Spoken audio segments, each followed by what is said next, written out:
This is Bhavna and you are watching Good Returns. स्वागत है आपका आज के हमारे इस खास एपिसोड में। आज का जो ये हमारा पॉडकास्ट रहेगा ये बहुत ही ज़्यादा इंटरेस्टिंग रहने वाला है, क्योंकि हमारा टॉपिक ही कुछ ऐसा है।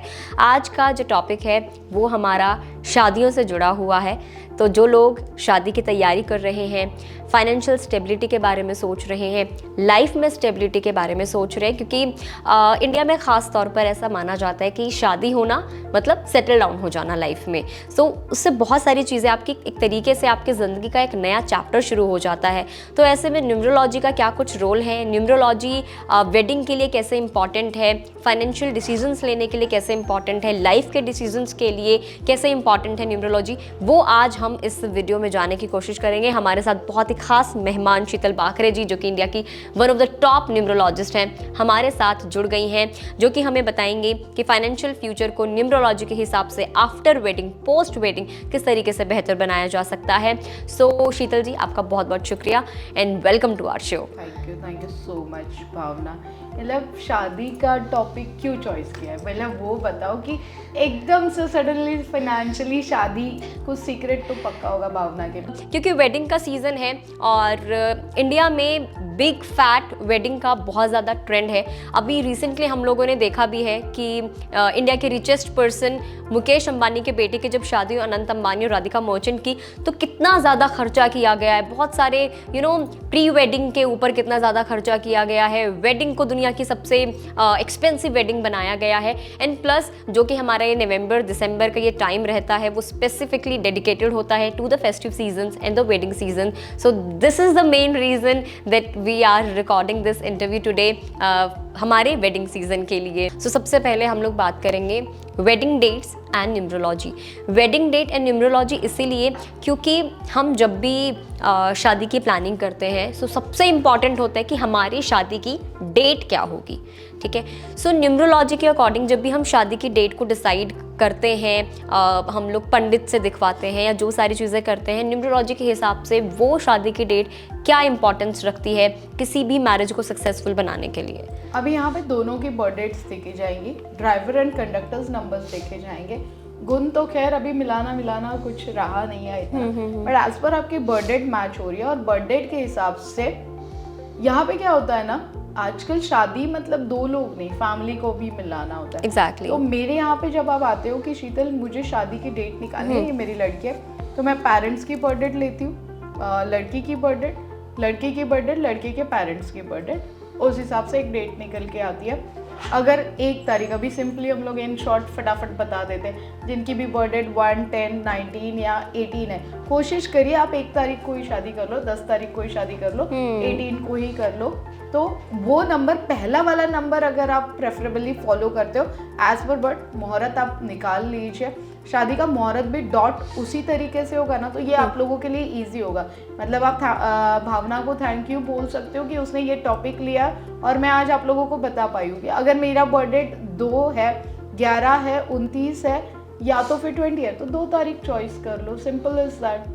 तो आपके लिए इजी हो जाएगा। बिल्कुल, ये तो हो गया, हमने इन जनरल बात की है कि न्यूमरोलॉजी में वेडिंग डेट का क्या कुछ रोल होता है। अब अगर हम इसको कनेक्ट कर दें फाइनेंशियल स्टेबिलिटी में, सो क्या ऐसा भी होता है कि किसी स्पेसिफिक डेट पे अगर शादी कर रहे हैं, किसी स्पेसिफिक नंबर्स की ऐसे शादी हो रही है, तो उनका फाइनेंशियल स्टेबिलिटी में क्या कुछ रोल रहता है? बहुत बार बोलते हैं ना कि जैसे ही लड़की की शादी हुई तो घर में लक्ष्मी का आगमन हुआ। एग्जैक्टली। ठीक है, तो ये नंबर्स पैचेबल करना बहुत जरूरी होता है। ऐसे जरूरी नहीं रहा है कि लड़की ही आती है तो पैसे लेके आती है, ठीक है, लड़की का भी अपग्रेड हो रहा है तो वो लड़के का भी बर्थ उसको पैचेबल हो रहा है। मतलब कभी कभी ऐसे होता है, अभी मैं जैसे अभी आपको बोला मैंने यूएस गई थी, अभी मैं यूके भी गई थी, तो यूके में काफ़ी लोग ऐसे थे जो साथ में रहना पसंद भी करते थे, बट लंदन ऐसी जगह है जहाँ पे स्टेबिलिटी पाना बहुत मुश्किल था।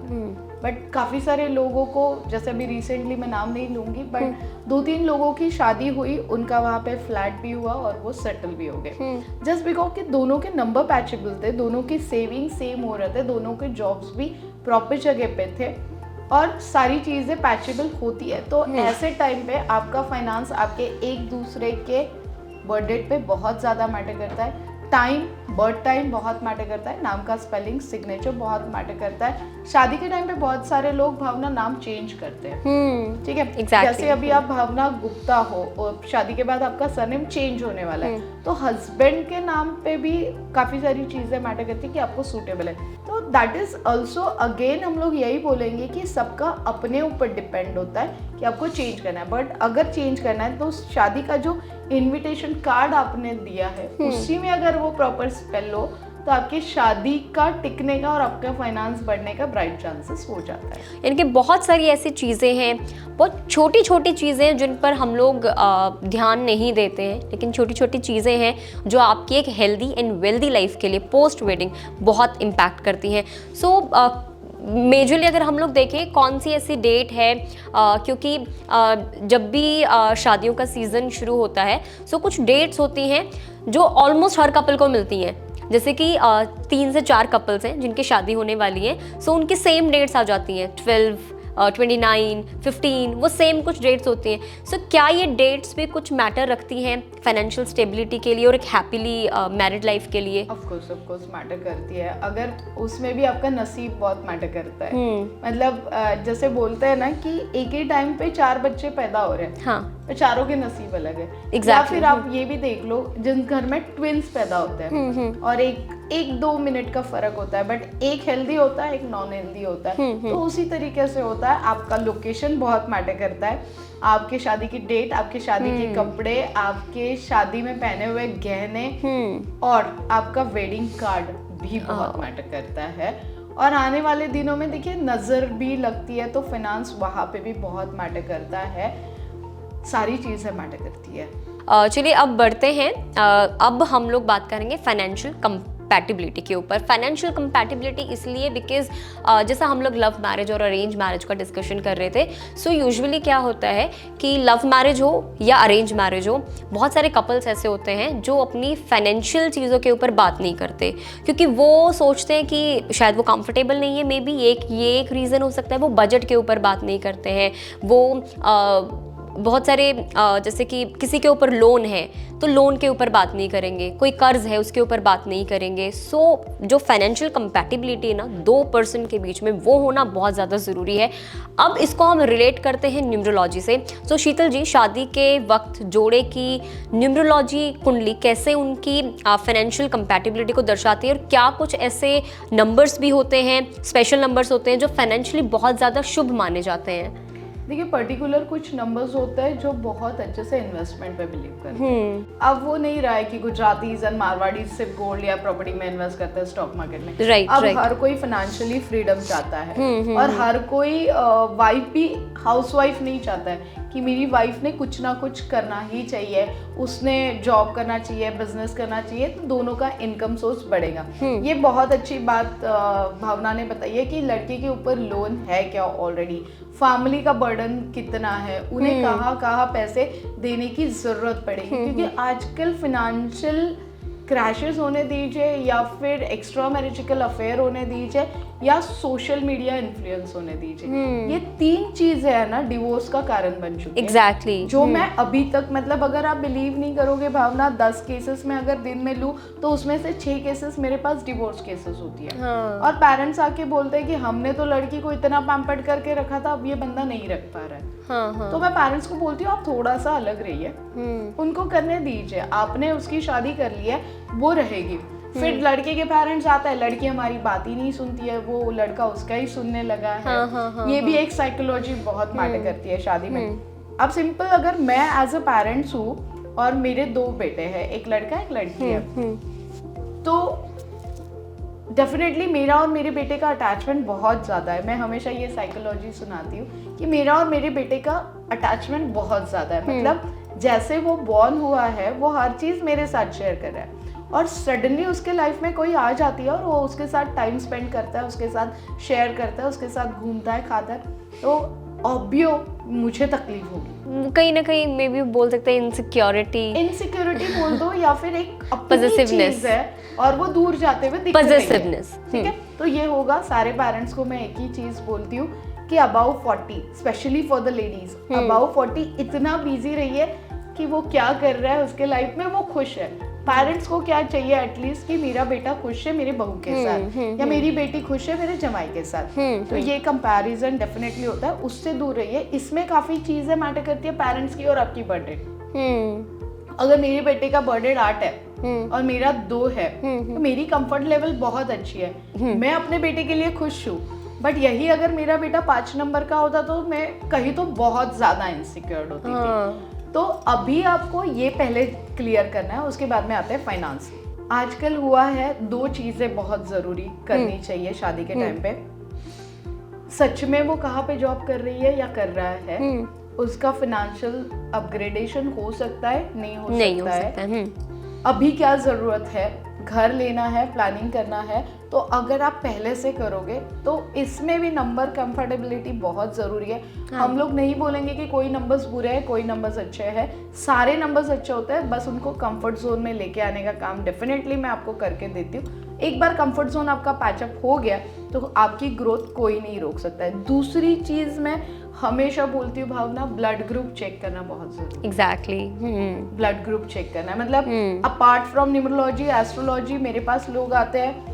अभी तो ट्रेंड इतना चेंज हुआ है भावना की, पहले कैसे होता था आप बिलीव नहीं करोगे। मेरी 17 में शादी हुई है, ठीक है, मेरे When you were 17?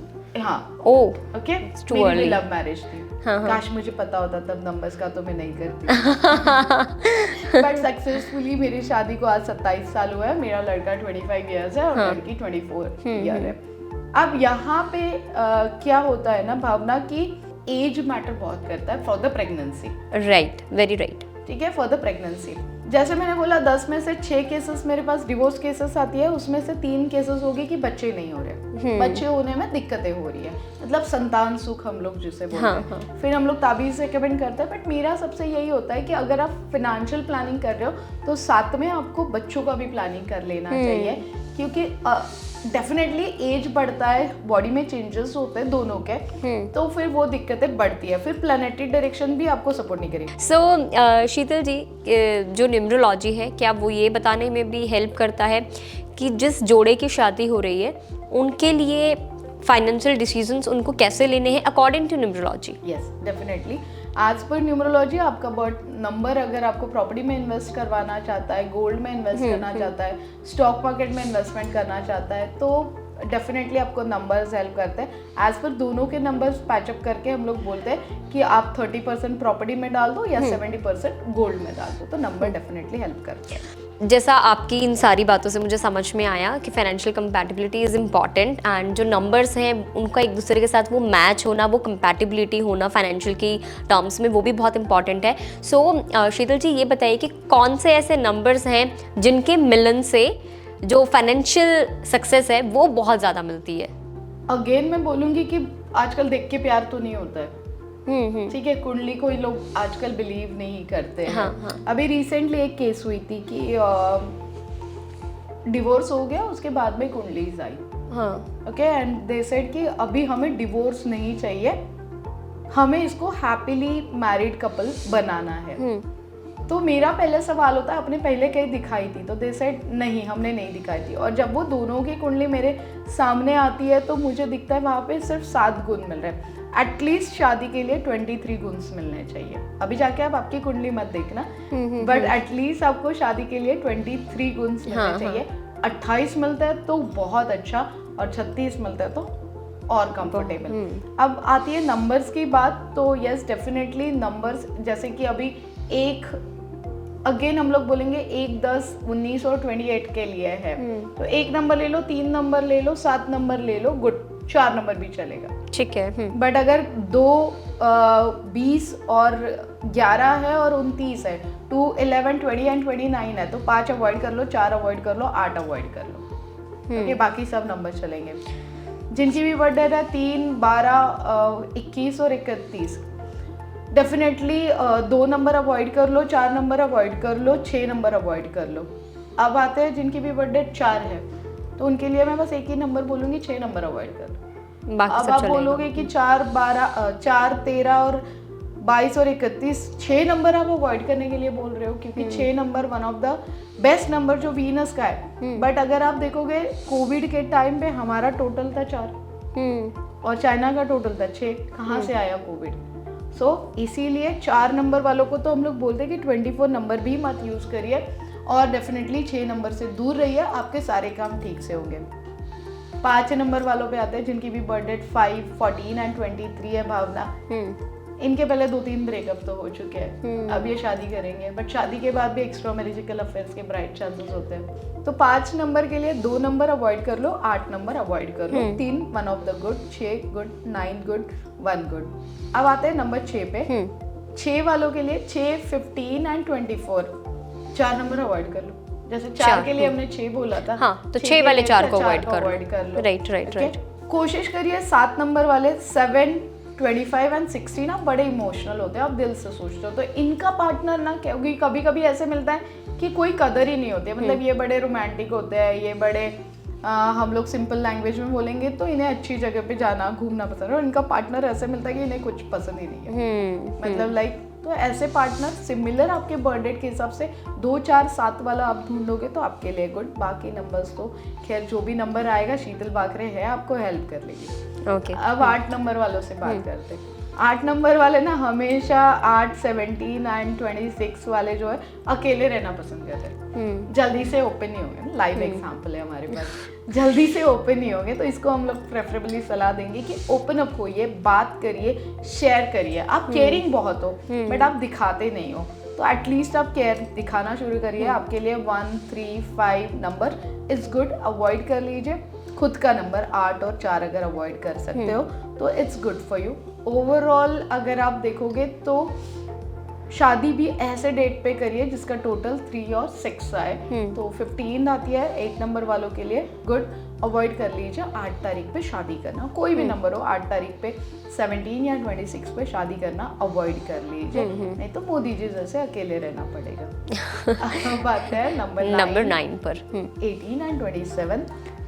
इनके लिए ना एक ही सलाह है, किसी भी नंबर से शादी करिए, गुस्से पे कंट्रोल करिए, ठीक है। अगर आप ज्यादातर केसेस देखोगे ना डिवोर्स केसेस में नंबर 4, 8 और 9 वाले लोग होते हैं, 5 वाले लोग होते हैं। जितने भी मैं अभी तक कम से कम 1.5 से 2 लाख कुंडली स्टडी कर चुकी हूँ, उसमें ये नंबर मेजरली मतलब 70% 5, 4, 8 एंड 9 वाले लोग हैं जिनका फाइनेंस से प्रॉब्लम है, फैमिली से प्रॉब्लम है, हस्बैंड से प्रॉब्लम है, वाइफ से प्रॉब्लम है, घुमाता नहीं है, सोशल मीडिया इन्फ्लुएंस नहीं दिखाते हैं, शॉपिंग नहीं करवाते, तो ये सब वालों की प्रॉब्लम जो है, गुस्से पे कंट्रोल करिए, फाइनेंस पे फोकस करिए, मेडिटेट करिए, अच्छे से तारीफ करिए, आपके लिए सारे नंबर्स गुड।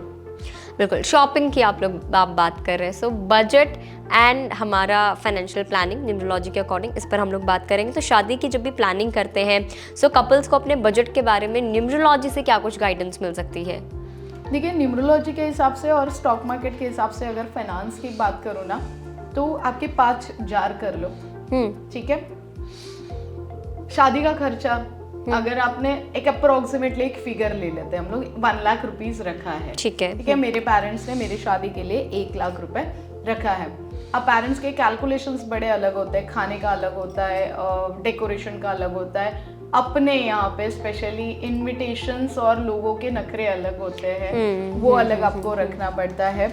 बेटी को या बेटे को मुझे देना है, और यस सेविंग भी मुझे करना है, क्योंकि आप अगर 1 लाख रुपए का बजट लेके चलोगे तो वो 2.5 लाख तक जाता ही जाता है, शादी में ये होता ही है।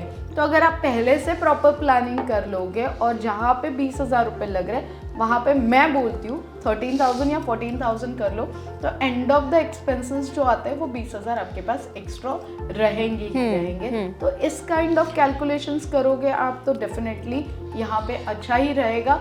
और उसके बाद में अगर मैं बोलती हूँ कि वो 20,000 नहीं खर्चे होते तो आप आपके मतलब कपल को दे दीजिए, वो उनको चाहिए वैसे वो एक्सपेंसेस कर सकते हैं। कपड़ों पे तो अगेन मैं बोल रही हूँ ना, तुम जैसे इन्फ्लुएंसर ने, सोशल मीडिया ने इतना हाइक कर दिया है कि हमारे बच्चे भी तो डिजाइनर लहंगे लेने से नहीं रुक रहे हैं ना। तो यस, कपड़ों पे तो खर्चा बनता भी है, दिखाना भी तो होता है, बट दिखाने में थोड़ा खर्चा कम कर लीजिए, काफ़ी सारे ऑप्शंस अवेलेबल होते हैं, वो यूज़ कर सकते हो। बिल्कुल, शादी लॉन्ग टर्म गेम है, ये कोई शॉर्ट टर्म गेम तो नहीं है, ये अब लाइफ लॉन्ग आपके साथ रहने वाला है।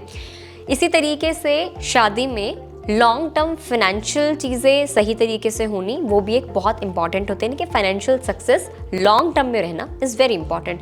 तो शादी के बाद फाइनेंशियल स्टेबिलिटी को इंश्योर करने के लिए न्यूमरोलॉजी के अकॉर्डिंग क्या कुछ उपाय हैं किए जा सकते हैं, या क्या कुछ ऐसी बातें हैं जो ध्यान में रखी जा सकती हैं ताकि पोस्ट वेडिंग भी फाइनेंशियल सक्सेस कपल को मिलती रहे? देखो, कपल्स को फाइनेंशियल सक्सेस मिलने के लिए दोनों का बाउंडिंग अच्छा होना बहुत जरूरी है। आजकल काफी सारे रील्स देखते हैं हम लोग, बीवी के पैर दबाओ, बीवी को गिफ्ट दो। That is I am so happy कि एटलीस्ट बीवी को गिफ्ट मिल रहा है, बीवी खुश तो फाइनेंस खुश। अभी हम लोग, भावना ने बहुत अच्छा सवाल पूछा है तो मैं आपको 2-3 चीजें बता देती हूँ। घर का आपका जो बेडरूम है वो साउथ वेस्ट कॉर्नर में होना चाहिए एज पर वास्तु। फाइनेंस के लिए दोनों के बैंक अकाउंट नंबर का टोटल बहुत सही होना चाहिए। एक फैमिली फोटो आपकी साउथ वेस्ट कॉर्नर में आनी चाहिए। दोनों को जब भी बात करनी है तो कोशिश करिए कि केसर और गुड़ और इलायची खा के करिए, तो आपके क्लैशेस कम होंगे। एक दूसरे को सुनिए, एक दूसरे को टाइम दीजिए। जितना हो सकता है घूमने की कोशिश करिए, ट्रैवल करने की कोशिश करिए। बेसिकली घर की जो लक्ष्मी होती है उसे हमेशा घर की साफ सफाई करके, ज़रूरी है घर की लक्ष्मी, बट घर की साफ सफाई अगर प्रॉपर हो, झगड़े कम होते हैं, लक्ष्मी का आगमन बहुत अच्छी जगह पे होता है। फैमिली के साथ खुश रहने के लिए फैमिली फ़ोटो और फैमिली को हमेशा फ्राइडे के दिन गिफ्ट देना ज़रूरी होता है। इन सारी टिप्स को अगर फॉलो करोगे आप, एज पर एस्ट्रोलॉजी हस्बैंड को ब्लू कलर और वाइफ को येलो या पिंक कलर के गिफ्ट देने से काफ़ी अच्छी बाउंडिंग बढ़ेगी। बाउंडिंग बढ़ेगी तो लक्ष्मी जी का आगमन होगा, लक्ष्मी जी का आगमन होगा तो आपके सारे सपने पूरे होंगे। सो अब हम नंबर स्पेसिफिक बात नहीं करेंगे, हम ये नहीं बोलेंगे कि पोस्ट वेडिंग 1 नंबर को किस में इन्वेस्ट करना है, 2 को करना है। मैं आपसे शीतल जी एक जेनरिक एडवाइस चाहूँगी कि आप यहाँ पर दें कि न्यूमरोलॉजी के अकॉर्डिंग कपल्स को कौन कौन से ऐसे निवेश हैं वो हर नंबर के लिए रहेगा, कौन कौन से ऐसे निवेश हैं जो उन्हें करने चाहिए ताकि वो फाइनेंशियली मजबूत रह सके। अबाउट स्टॉक मार्केट पूछ रहे हो या ओवरऑल? आप ओवरऑल कोई भी इन्वेस्टमेंट जो हर कपल को न्यूमरोलॉजी के अकॉर्डिंग करना चाहिए। हम इसमें नंबर स्पेसिफिक नहीं जाएंगे। सो इससे सारे के सारे जितने हमारे व्यूवर्स हैं सब कनेक्ट कर सकते हैं कि हमें पोस्ट वेडिंग ये निवेश है, ये हमको करने हैं, वो इम्पॉर्टेंट है फाइनेंशियल हेल्थ को और ज़्यादा स्ट्रॉन्ग बनाने के लिए। Right. So definitely health care में इन्वेस्टमेंट करना बहुत ज़रूरी है। इंश्योरेंस हम लोग इसमें ऐड कर सकते हैं। अगर आपके पास टाइम नहीं है तो म्यूचुअल फंड में आ जाइए या फिर स्टॉक मार्केट में आप, मतलब अगेन जैसे हमने 5 जार किए थे, हम लोग यहाँ पे 3 जार करते हैं। ठीक है। एक इमरजेंसी फंड जो हेल्थ केयर के लिए लगेगा, एक गोल्ड या प्रॉपर्टी में कर लीजिए और तीसरा जो है वो स्टॉक मार्केट में कर लीजिए। तो इससे क्या होगा, इमरजेंसी फंड, देखिए शादी के बाद कोई भी कभी भी कुछ भी इमरजेंसी आ सकती है, आपको किसी के पास मांगने की जरूरत नहीं पड़ेगी। गोल्ड और प्रॉपर्टी रहेगी तो आपको लाविशनेस देने के लिए और एसेट कभी भी बुरा नहीं होता है। और स्टॉक मार्केट आपको अपग्रेडेशन देता है, जो इमरजेंसी फंड और गोल्ड इमीडिएटली रिटर्न नहीं देगा, उतना स्टॉक मार्केट आपको साल का 24% रिटर्न देगा अगर आप प्रॉपर वे से उसमें नॉलेज के साथ जाओगे। अगर आपके पास नॉलेज नहीं है तो गो विद द SIPs और म्यूचुअल फंड आप जा सकते हैं। बिल्कुल। तो ये कुछ 3-4 ऐसे इन्वेस्टमेंट के लिए आप अपने जार बना सकते हैं। इमरजेंसी फंड आपको रखना है, हेल्थ केयर में आपको इन्वेस्ट करना है, इसके अलावा एक म्यूचुअल फंड, अगर आप स्टॉक मार्केट में अच्छे तो स्टॉक मार्केट। ये 3-4 ऐसी चीज़ें हैं जो हर कपल को पोस्ट वेडिंग इन्वेस्ट करना ही चाहिए लॉन्ग टर्म में, अगर वो फाइनेंशियल हेल्थ को अपना मजबूत रखना चाहते हैं। तो ऐसा भी होता है क्योंकि हम लोग बोलते हैं कि कपल में दोनों का पार्टनर का जो लक है वो एक दूसरे के लिए बहुत ही मायने रखता है। सो समटाइम्स क्या होता है, जैसा आपने शुरुआत में भी बोला था कि किसी लड़की के घर में जाने से ऐसे बोलते घर में लक्ष्मी आ गई, लेकिन ऐसा भी होता है कि शादी से पहले जो दोनों पार्टनर थे वो इंडिविजुअली एक दूसरे के लिए, मतलब वो फाइनेंशियल फ्रीडम उनको मिली हुई थी और सारी चीज़ें फाइनेंशियली बहुत अच्छी चल रही थी, लेकिन जैसे ही उन दोनों की शादी होती है वो कर्ज में रहने लग जाते हैं।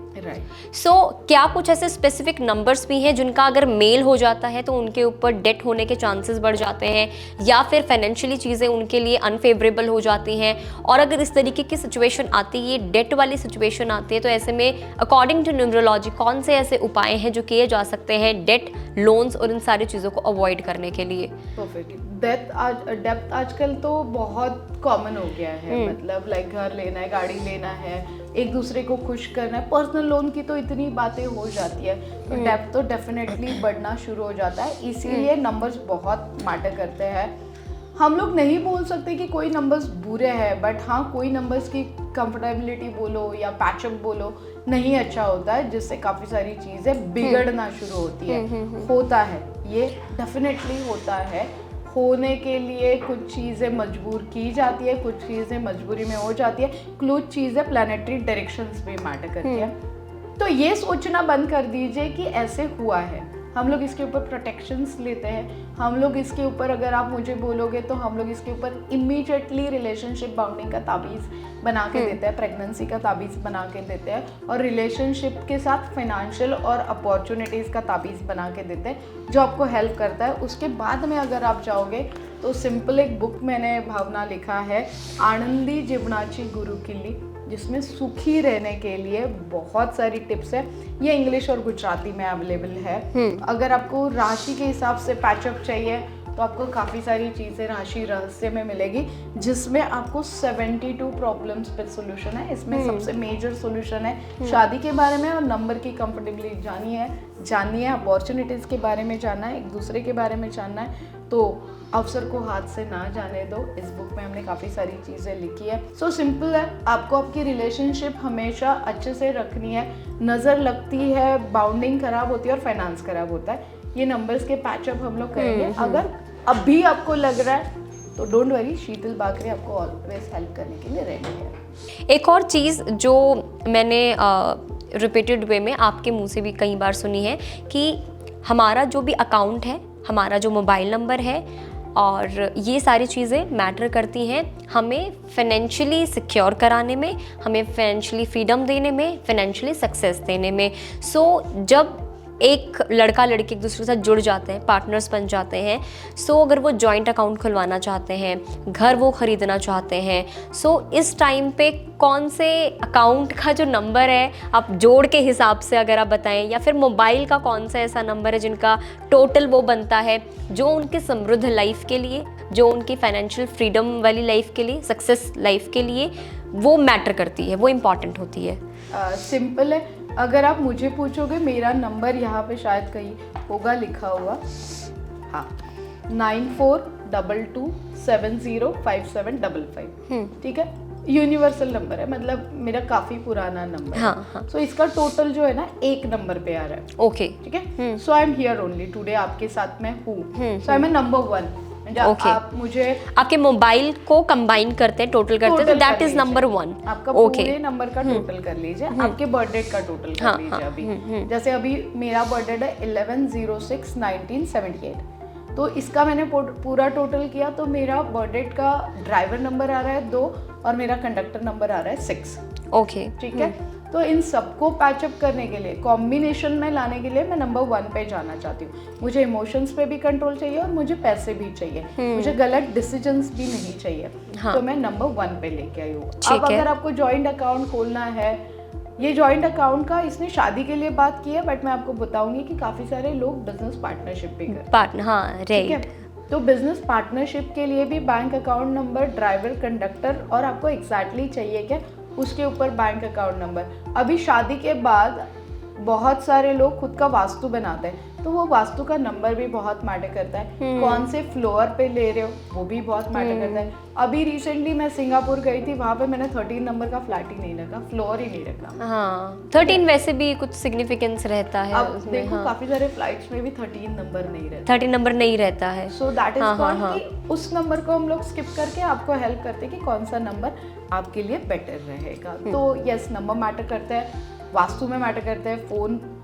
फोन देखो, गर्लफ्रेंड कितनी है मैटर नहीं करती है, कौन सी गर्लफ्रेंड मेरे से बहुत अच्छे से मैटर करती है उसके नंबर पे बहुत चीजें डिपेंड करती है। हाँ, अभी नंबर 5 वाले की बात कर रहे थे। 5 वालों के पास 3 गर्लफ्रेंड है, एक है 2 नंबर वाली है, एक है 1 नंबर वाली है और एक है 8 नंबर वाली। ओके, तो कोशिश करिए 2 नंबर वाली आपसे बिल्कुल ठीक से बात नहीं करेगी, हाँ बोल क्या है, और वही आपके पास 8 नंबर वाली बोलेगी खाना खाया है, और वही 1 नंबर वाली बोलेगी चलो आज कहीं घूमने जाते, तो ये डिफरेंस ऑफ फोन नंबर का होता है। ओके।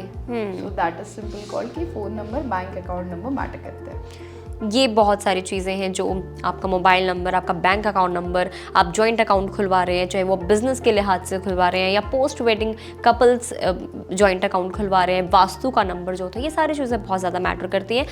अब कई बार क्या होता है ना कि हम इन सारी छोटी छोटी चीज़ों का शुरुआत में, जैसा शीतल जी आपने भी कहा था, जब हम दोस्ती करते हैं, जब हम प्यार करते हैं, तो हम ऑब्वियसली नंबर पूछ के नहीं करेंगे। So what is your number? अब आपका नंबर 5 है, मेरे लिए फेवरेबल नहीं है, तो ठीक है मैं प्यार नहीं करूँगा या प्यार नहीं करूँगी, ऐसा नहीं होता है। लेकिन अब वो लोग साथ में तो आ गए हैं, दोस्ती हो गई है, प्यार हो गया है, शादी हो गई है अब, लेकिन वो एक दूसरे के लिए फेवरेबल नंबर्स नहीं है, फाइनेंशियली फेवरेबल नहीं है और मैरिज की सक्सेस के लिए फेवरेबल नहीं है। तो ऐसे में न्यूमरोलॉजी के अकॉर्डिंग कौन से ऐसे रिचुअल्स, कौन से ऐसी प्रैक्टिसेस हो सकती हैं, रिवाज प्रथाएं हम बोल सकती हैं, जो न्यूमरोलॉजी पर बेस्ड है, जो उनकी लाइफ में प्रॉब्लम्स नहीं होने देंगी, फाइनेंशियली दिक्कत नहीं होने देंगी। जैसे हमने बोला साउथ वेस्ट प्यार की डायरेक्शन है, बाउंडिंग की वो संभाल लीजिए, नाम का spelling, signature, bank account, phone number जैसे हमने बोला। और उसके बाद में अगर पॉसिबल है तो डोनेशंस दोनों ने साथ में करिए। स्पेशली फॉर द लेडीज श्रृंगार की सामग्री डोनेशन में दीजिए। हाँ। नवरात्रि के 9 दिन आप संभाल लीजिए।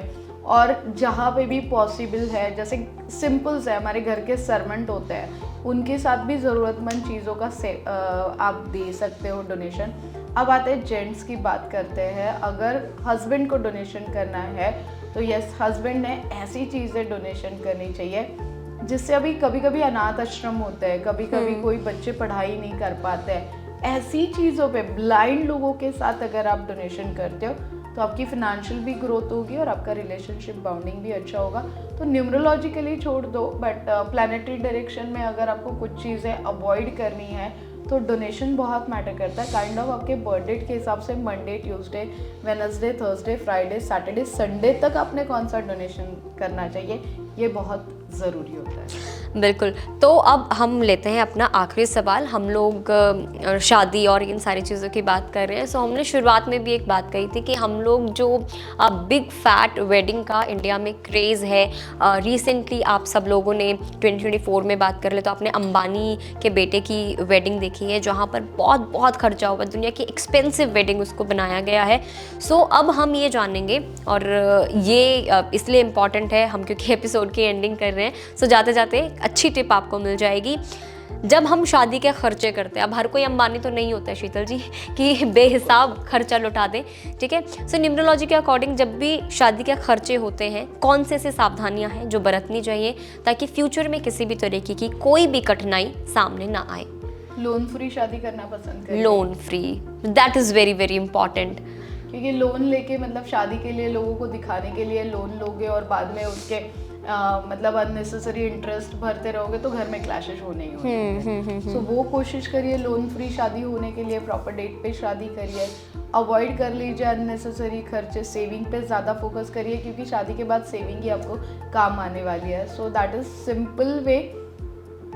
शादी हर कोई अंबानी जैसे ही करना चाहेगा, बिल्कुल, ठीक है। तो उसे कैसे प्रेजेंट करना है, कितने लोगों के साथ प्रेजेंट करना है, यहाँ पे एक इंडिया का फंडा पता है ना तुम्हें, कितना भी अच्छा खाना कर लो, कितना भी अच्छा खाना दे दो, रिश्तेदारों के तो मुंह बनेंगे। ये तो हर इंडियन को पता है क्योंकि मतलब नाम तो रखने ही वाले हैं, नाम तो रखने। आप 56 भोग भी लगा दो, उसमें से कोई तो एक भोग उनको कम ही लगेगा, ये फैक्ट है। हाँ, कि ये चीज रिप्लेस हो जाती है तो अच्छा हो जाता है। बहुत अच्छा लगता है, वो सिर्फ बैर नहीं होता है और वो नाम रख के जाएगा, या तो किसी को अच्छा ही नहीं लगेगा या किसी को मतलब।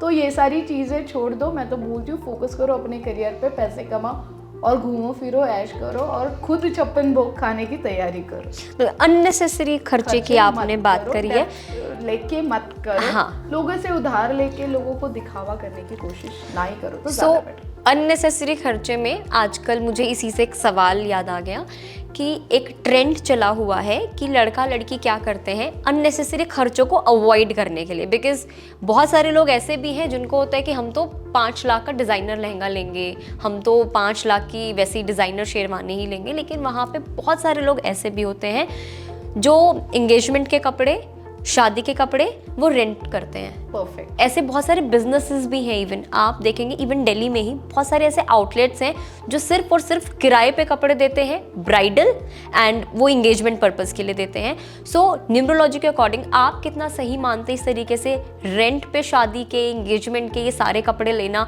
क्योंकि इसमें क्या होता है ना, 5 लाख की चीज़ आपको 20,000 में मिल गई। सो अगर एक हम उससे देखें, पैसे बच गए, अननेसेसरी खर्चा बच गया, क्योंकि लोगों को ये भी लगता है कि एक ही दिन पहनना है, एक रात के लिए उसको पहनना है, तो हम क्यों वो करना। लेकिन न्यूमरोलॉजी के अकॉर्डिंग एनर्जीज अगर हम इन सारी चीज़ों को देखें, so what do you think ये कितना सही है?